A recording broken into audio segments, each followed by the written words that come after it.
Hi guys, Emily here for another episode of Forbes Flash. This week started off with the most boring Super Bowl ever, so I'm going to skip that and talk about a different sport instead, basketball. We released our annual valuations of the teams in the NBA, and surprise, surprise, they're worth a lot of money. The average NBA team is worth $1.9 billion, which is 13% more than last year and 3 times what the average was just 5 years ago. Congrats to Knicks fans, your team is the most valuable of them all, worth $4 billion. That feat ties the team with the New York Yankees as the second most valuable U.S. sports franchise, after, you probably can guess, the Dallas Cowboys. Though, according to the Forbes Sports Money team, the Knicks have been a disaster over the past 18 years. But their owner, James Dolan, has still managed to keep the title of NBA's most valuable team for 4 straight years. So you might ask, what's making these teams so dang valuable? The answer is simple: soaring local media deals, new arenas, and basketball's international popularity. But if basketball serves no interest to you, let's talk about another entity worth a ton of money this year: Alphabet.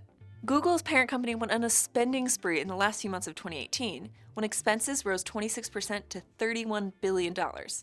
It's a bit of a tense subject for investors who have long been wary of how Alphabet's growing costs cut into its profit margins. The holding company has been moving from digital advertising to other, costlier businesses like cloud computing and self-driving cars.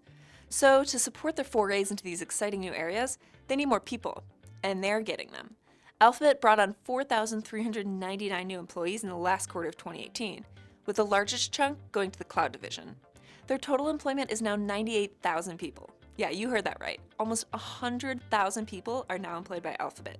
And that doesn't even include contractors. Job searchers, take note. Speaking of jobs, Talia Goldberg has a new one. The under 30 honoree was recently named partner at Bessemer Venture Partners. At just 28, she's now one of the youngest investment partners at established VC firms. In case you're not familiar with how venture capital firms work, partners are a big deal. They can sponsor and lead their own investments, even if the majority of their peers aren't on board. Impressive, right?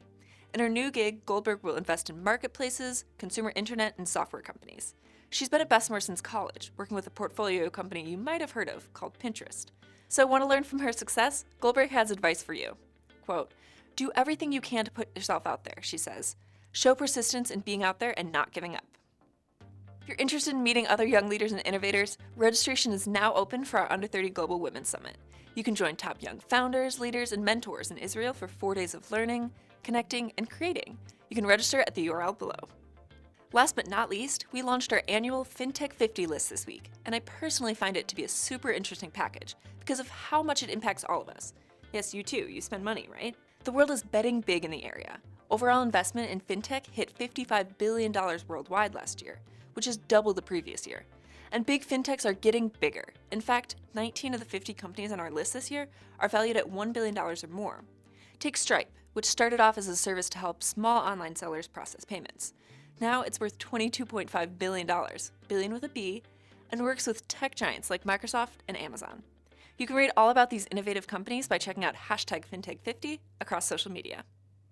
Alrighty everyone, I shared a few really important stories from this week, and I didn't even talk about the State of the Union, which, by the way, was watched by 42.2 million viewers.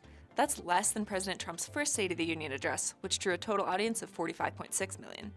And surprising to no one, Fox News led the broadcast and cable networks with the largest audience of 11.1 million viewers. Fox News was also the most watched network for the Democratic response, which featured former Georgia gubernatorial candidate Stacey Abrams. Alrighty, that's officially it for me this week. Thanks for watching, and I'll see you next episode.